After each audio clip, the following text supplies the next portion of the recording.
Jadi kita berpikir supaya anak-anak muda itu mau baca sejarah gimana? Ya kita buatkan aja narasinya jadi kayak novel.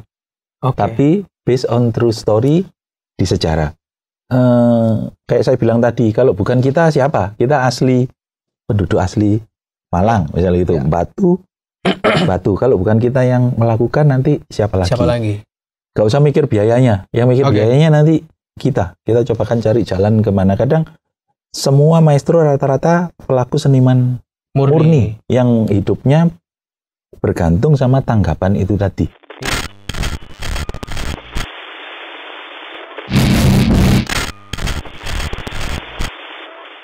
Oke, kita ketemu lagi ya di sesi yang kedua, masih di program Ngobrol Apa?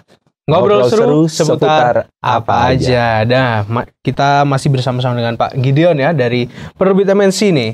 Dan tadi kita di sesi yang pertama, mungkin buat kalian yang ketinggalan ya, terlewat, belum mendengarkan, atau mungkin dengerin cuma separuh, atau mungkin bahkan baru bergabung dengan program Ngobrol Apa pagi hari ini.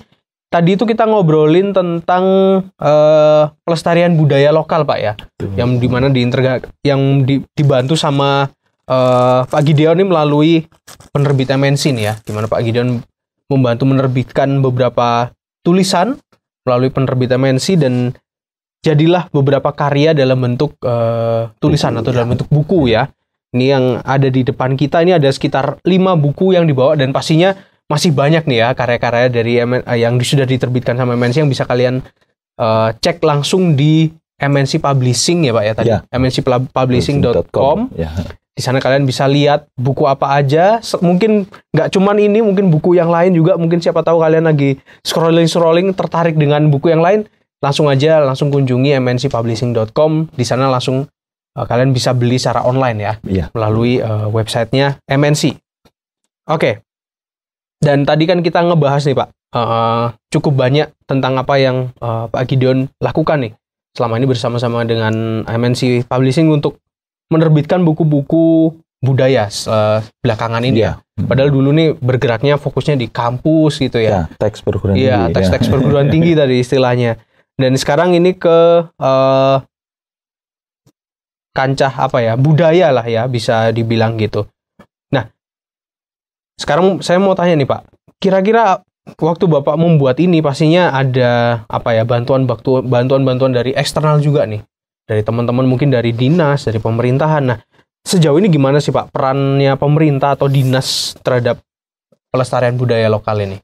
Ya, selama ini kita banyak kerja organik ya, jadi sendiri, biaya sendiri. Cuman kadang kita juga mengukur kemampuan kita, kalau kita bergeraknya organik itu nggak akan masif pergerakannya ya. Kurang terlihat gitu ya. Terus kurang kayaknya kayak seperti senimannya pun yang kita dokumentasikan malah merasa tidak didukung sama pemerintah. Nah, sekarang kita sedang mengupayakan untuk mulai melibatkan dinas, Mas. Gitu. Kayak kemarin kita melibatkan dinas perpustakaan dan pariwisata untuk membuat satu lomba tulisan tentang arsitektur Kota Malang, kayu tangan, heritage gitu ya.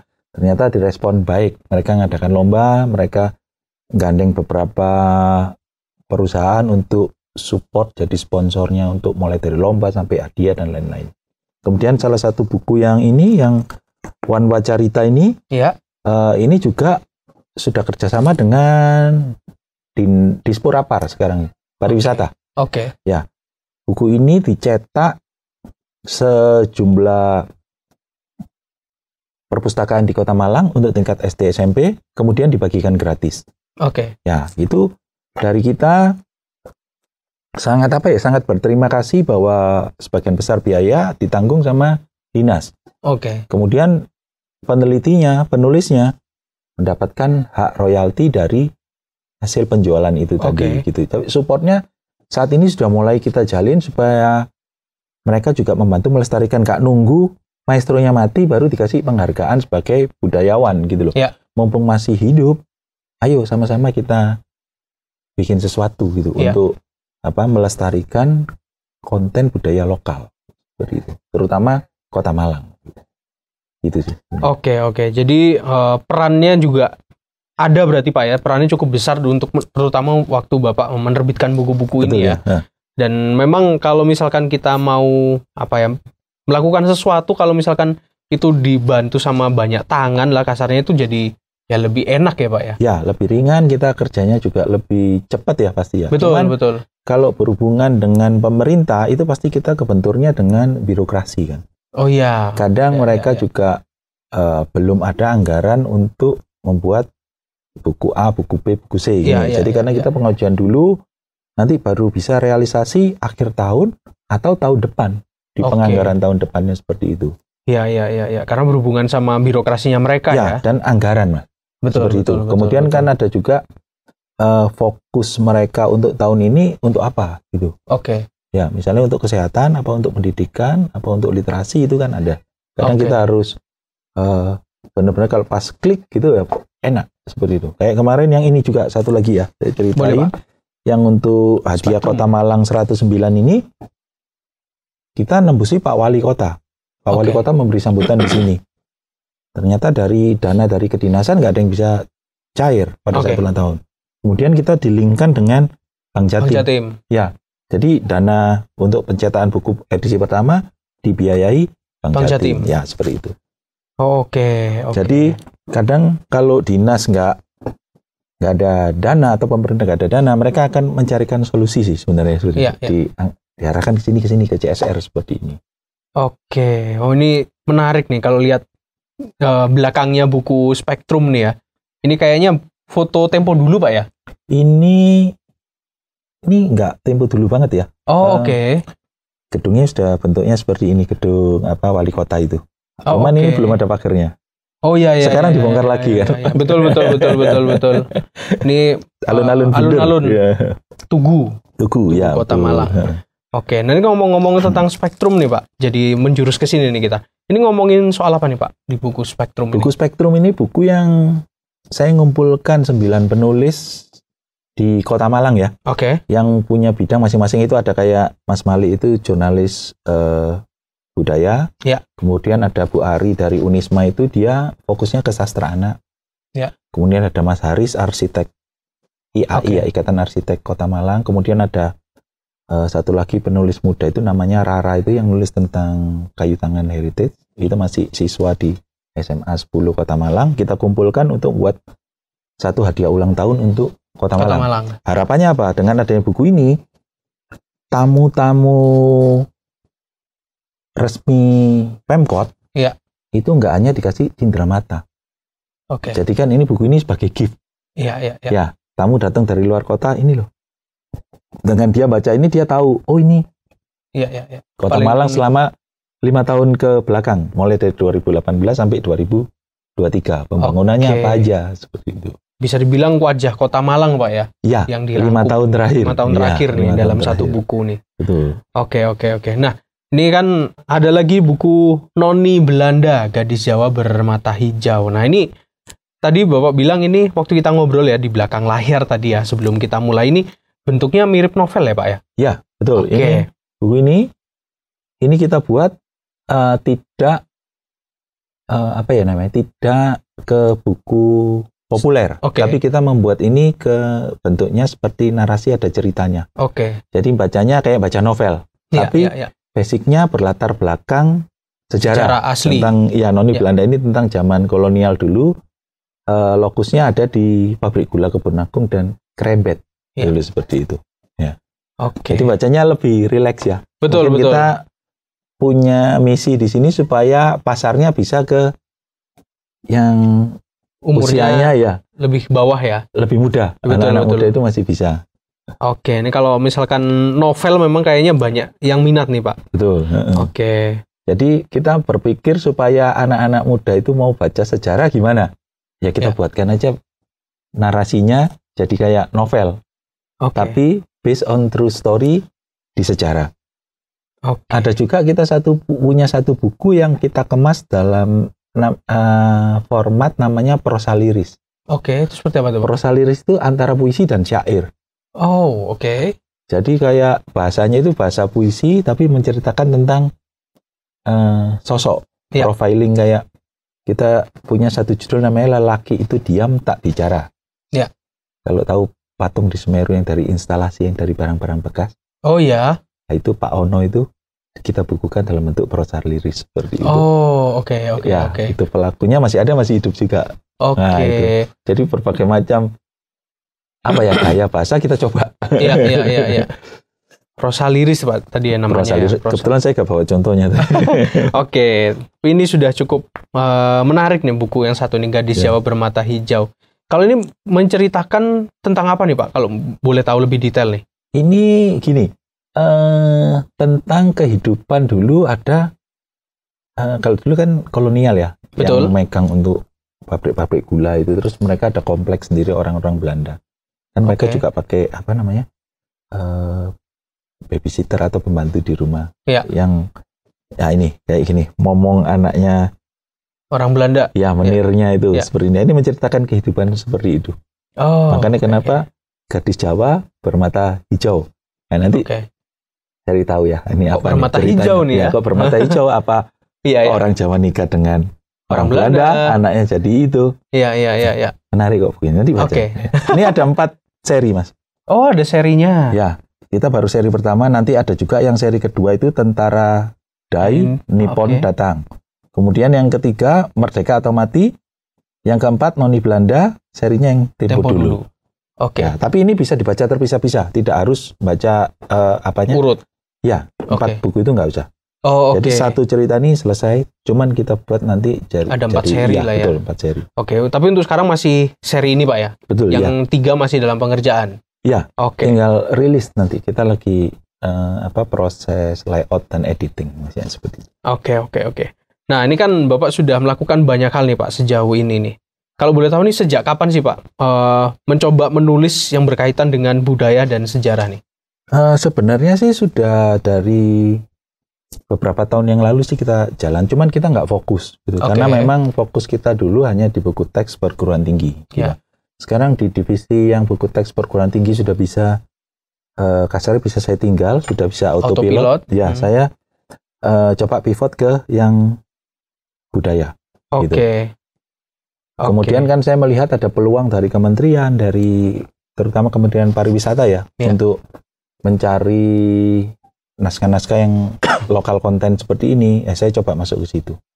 Kemudian komunitas saya mendukung bahwa banyak teman-teman budayawan yang mau support dengan kita, ya udah jalan, kita coba jalan. Ternyata ya puji Tuhan beberapa juga sudah terbit. Moga-moga nanti semakin banyak lagi. Amin. Itu harapannya Pak ya. Nah, ini setelah sekian lama nih Pak, bentuk apa sih Pak outputnya setelah Bapak melakukan banyak hal di dalam hal penulisan sejarah dan budaya ini, output apa aja nih Pak yang sudah dirasakan nih? Jadi gini, kita semakin tahu banyak bahwa budaya di Kota Malang itu banyak yang belum terdokumentasi dengan baik. Betul. Kita tahu ada kayak bantengan, tapi bantengan nggak tahu bantengan batu dengan bantengan tumpang kan beda karakternya gitu kan ya. Jaran kepangnya juga beda. Nah, seperti itu. Kemudian itu menarik, banyak yang perlu kita dokumentasikan supaya ada warisan bentuk buku ke generasi selanjutnya dan nggak hilang gitu loh Mas. Nanti seperti itu ya. Kemudian kita banyak juga ngeling dengan beberapa kepala dinas, kita juga banyak punya relasi. Kemudian tiba-tiba kalau gini nih teman-teman penulis itu datang sendiri ke tempat saya. Saya punya buku itu loh, topeng. Terus tentang busana manten Kota Malang. Itu ada sendiri ya Pak? Udeng Malang itu ada. Yang antri sekarang udah banyak gitu. Kita mau coba nanti bisa kita kerjasamakan dengan siapa yang bisa bantu kita di permodalan. Naskahnya banyak. Dan kalau buku budaya kebanyakan harus pakai foto. Karena untuk menggambarkan, dan kalau udeng Malang dengan udeng Surabaya beda. Kalau kita nggak pakai foto, cuman tulisan aja, orang nggak bisa bayangin. Ini kayak gimana? Ya, kayak batik batu yang punya Pemkot, batik apel. Itu kan kalau nggak ada fotonya kan orang nggak bisa bayangkan. Batik apel, waduh, apa apelnya besar di sini atau kecil-kecil, terus apelnya merah, apelnya hijau, apel apa seperti itu. Berarti kebanyakan foto, dan kalau kebanyakan foto itu harus dicetak berwarna, biayanya tinggi. Nah kan kita perlu banyak support ya sponsor ya. Iya. Seperti itu. Maupun dari pemerintah atau sponsor atau CSR. Naskahnya banyak. Oke. Banyak. Yang bisa dibilang masih ngantri juga nih ya. Betul. Untuk dicarikan pendanaan modal. Betul. Gitu. Oke, jadi bisa dibilang ini pergerakan yang mengarah ke positif Pak ya, karena rupanya banyak juga yang tertarik, banyak juga yang naskah-naskah yang datang gitu. Betul ya. Gitu, dan harapannya ke depan juga makin banyak juga nih orang yang bisa tahu sejarahnya, terutama yang di Malang ini ya, tahu sejarahnya Kota Malang, tahu sejarahnya hal-hal yang mungkin berkaitan dengan mereka di masa lampau gitu ya, tentang nenek moyang gitu. Dengan banyaknya buku ini nanti, harapannya itu kayak saya tadi ceritakan untuk nambah daya tarik objek wisata, Mas. Oke. Ya kan, kalau dengan kayak misalnya Topeng Malangan nanti yang akan kita bukukan itu kan orang jadi bisa tahu ada 13 sanggar. Iya. Nah, 13 sanggar itu kan bisa juga dijadikan destinasi wisata baru, Mas. Oke. Ya, yang berbasisnya ke kebudayaan seperti itu. Ya, harapan kita seperti itu sih, Mas. Terus desa-desa kuno ini jadi bisa tahu. Oh, ini ada destinasi ke Watugong, ada destinasi ke Telogomas, ke Tunggul Wulung, Iya. Bukan cuma sekedar lewat, tapi ada nih situsnya, ada peninggalannya. Tadi saya cukup tertarik yang Bapak menceritakan soal Wan Wacarta ini ya. Carita ini ada desa Telogomas, yang mana rupanya dulu itu adalah desa kuno juga Pak ya. Betul, salah satu desa kuno yang mana sekarang itu kan ini daerah yang ramai banget dan macet gitu loh. Dan rupanya itu salah satu desa kuno yang ada di Malang ya. Iya, terhimpit sama apartemen. Iya. Nah, itu ada peninggalannya kecil di situ. Ada. Oke, di pohon beringin pohon beringin itu ya. Ya, itu. Oke, cukup menarik dan bisa dibilang tadi yang daerah Watugong, gang kecil itu McD yang ramenya minta ampun kalau sekarang jam apa? Ada situsnya. Betul, itu juga. Oh, rupanya itu juga salah satu desa kuno juga ya betul. Yang ada di Malang. Oke, nah ini ada satu pertanyaan Pak yang masuk lagi dari Roy. Maaf. Kak, kira-kira ada rencana ngulik sejarah Kota Batu kah? Kan di Batu ada desa-desa bersejarah seperti Songoriti, Klumutan atau Songokerto dan lain-lain yang notabene banyak sekali orang Batu yang tidak paham juga. Nah, ini gimana nih Pak? Ada nggak nih kalau sejauh ini untuk rencana di Kota Batu? Ya, Batu ada. Kita ada satu teman penulis di Batu yang sudah membuat, tapi photobook ya yang dia buka, yang dia buat ya. Namanya Melankoli Kota Batu. Melankoli Kota Batu. Ya, jadi itu ada satu buku tentang Kota Batu, gunung, pertanian, terus orangnya. Ya. Terus dinarasikan sedikit yang dijadikan sama dulu Pak ER itu untuk gift-nya Pemkot. Oke. Kalau untuk desa-desa ini ada kita rencana untuk mengeksplor Batu. Kemarin itu yang sudah sempat kita bicarakan Punten. Oke, Punten. Ya, Punten itu sempat kita bahas, kita sempat tulis, tapi belum selesai sampai sekarang, belum final. Oke. Itu tercetusnya gara-gara kita ngobrol nyantai pada saat kita makan punten pecel. Punten pecel itu kan taunya dari Kediri atau dari Tulungagung, yang kayak lontong itu, tapi itu. Oke. Nah terus nyeletuk, lah di Batu kan ada punten. Apa berhubungan? Iya, apa ada hubungan di situ? Ternyata setelah diteliti, ternyata dulu memang ada makanan khasnya itu juga punten itu. Oh. Ya kayak lontong itu yang pakai pecel itu seperti itu. Itu sedang kita teliti. Nanti moga-moga seluruh tempat-tempat kayak Songgoriti itu juga menarik. Songgoriti kan juga ada situsnya, ada candinya seperti itu. Mungkin menarik untuk kita tulis. Kalau ada penulisnya juga yang sudah punya tulisan itu, monggo ke kita. Bisa juga Pak ya? Iya, nanti kita explore bareng-bareng, kita dokumentasikan bareng-bareng. Nanti seperti itu. Oke. Jadi supaya bisa berkolaborasi Pak ya, sama-sama bergerak gitu. Nah ini mungkin pertanyaan terakhir nih Pak. Harapannya nih Pak dan ajakan untuk masyarakat nih untuk mendukung pelestarian ini apa nih Pak? Kayak saya bilang tadi, kalau bukan kita siapa? Kita asli penduduk asli Malang misalnya itu, Batu. Kalau bukan kita yang melakukan, nanti siapa lagi? Seperti kemudian yang pasti kita pengen ada konsepnya pemerintah yang heksahelik itu tentu bisa bisa kita gunakan ya. Ada penulisnya, ada kita penerbit, ada akademisinya, terus kemudian ada peran serta pemerintah. ada juga peran serta perbankan yang mungkin nanti bisa kayak Bank Jatim sudah bantu modal sudah daril kan yang kita kita pernah kerjasama bahwa mereka bantu permodalan kita dalam bentuk CSR seperti itu. Kemudian yang kedua tadi itu untuk menambah daya tarik objek wisata daerah itu masing-masing, terutama Malang Raya kalau menurut saya seperti itu. Kemudian yang ketiga, banyak penulis-penulis yang tadinya naskah ini disimpan mereka punya arsip, ternyata berani. Terus dibukukan ya seperti itu. Supaya nggak jadi barang loan nanti dikiloin sama anak-anaknya. Iya, sayang banget. Iya, padahal itu sejarahnya kaya banget ya kalau misalkan digali lebih dalam. Betul. Dan pasti apa yang dibuat ini juga pasti tujuannya baik Pak ya, karena melestarikan budaya lokal yang sudah ada dan harapannya buat masyarakat itu tadi bisa andil bagian juga ya. Betul, dan nggak usah mikir biayanya. Yang mikir biayanya nanti kita cobakan cari jalan kemana. Kadang semua maestro rata-rata pelaku seniman murni yang hidupnya bergantung sama tanggapan itu tadi. Iya. Jadi kan kalau kita penerbit pengen dapat uang dari maestronya, nggak mungkin. Nggak masuk akal malah Pak ya? Terbalik ya? Betul ya. Jadi mereka punya sesuatu, dokumentasikan. Gitu. Nggak usah bingung biayanya, nanti kita yang akan carikan solusinya seperti apa. Kerjasama dengan dinas mana, dengan kementerian mana, nanti kita yang akan nyari jalan, nyari solusinya gitu. Yang penting ini terdokumentasikan dengan baik seperti itu. Gitu. Baik Pak Gideon, terima kasih banyak untuk waktunya ya. Kita sudah ngobrol banyak nih soal budaya, soal sejarah juga, dan karya-karya yang sudah diterbitkan sama MNC berkaitan sama budaya dan sejarah ya. Ini ada banyak sekali contoh, ini ada 5 buku yang dibawa secara langsung sama Pak Gideon. Dan 5 buku ini tentu saja kalian bisa cari ya di websitenya MNC, terutama di mncpublishing.com. Sana kalian bisa langsung beli secara online, kalian bisa dapatkan secara online, atau kalian bisa cari e-books-nya di Playbooks ya. Ya, Google Playbook atau di mncbookstore.com.